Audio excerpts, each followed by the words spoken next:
Hey guys, wanted to get you a video of little tiny Murph.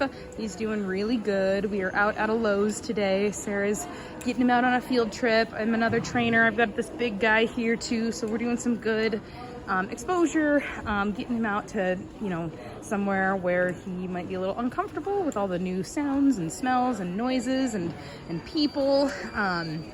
His obedience is really, really good.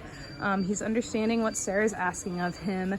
And once we have that basic understanding, we start getting him out to more and more places just to help him generalize, help him understand that, hey, this obedience happens everywhere. And this is kind of how we help him navigate the world.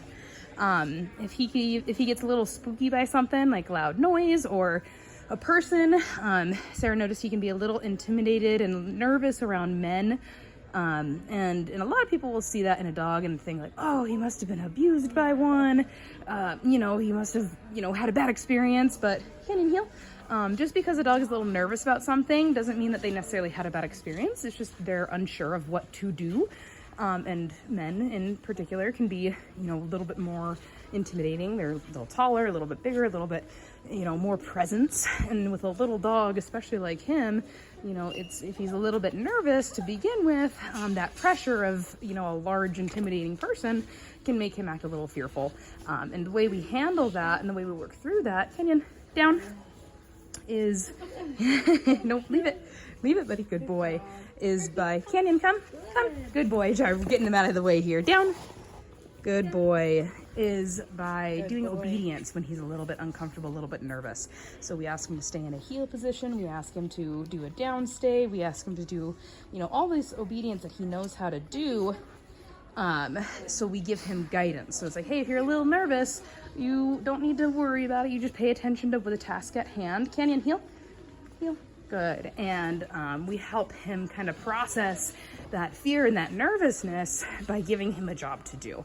So we say, hey, if you just focus on staying in position, staying in a heel command, staying in a down, staying focused on the handler, he learns that, okay, if I'm a little uncomfortable, whoever's holding the leash, Sarah, mom, whoever's holding that leash is going to make sure I stay safe. It's going to make sure this, scary person doesn't do anything bad to me. And by doing that, we build a lot of confidence in us as a handler for him, so he trusts us, and then he realizes he doesn't need to make any decisions. He doesn't need to control the situation on his own.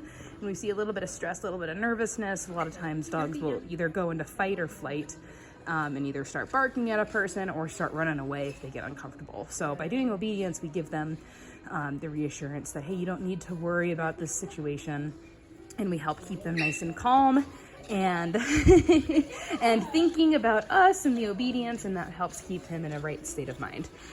So Sarah's doing a little off-leash healing now. You saw him do some down stays. We are asking a lot of him, and so in a new place, we give him that guidance with the e-collar. He understands the e-collar stimulation really well, where there might be a little bit, some moments of confusion, because we're in a new place, but that's why we're here. That's why we're working through it. Good job, buddy. So he's doing really good. Canyon heel. Good. Keeping this big guy's little dog and a big dog today. Good job, buddy. So yeah, just asking him to do all this stuff that he knows how to do and getting some good exposure and socialization for him. And yeah, he's doing awesome. So hope you're not missing him too much. And you're excited to see his progress because he's doing really good for a young guy.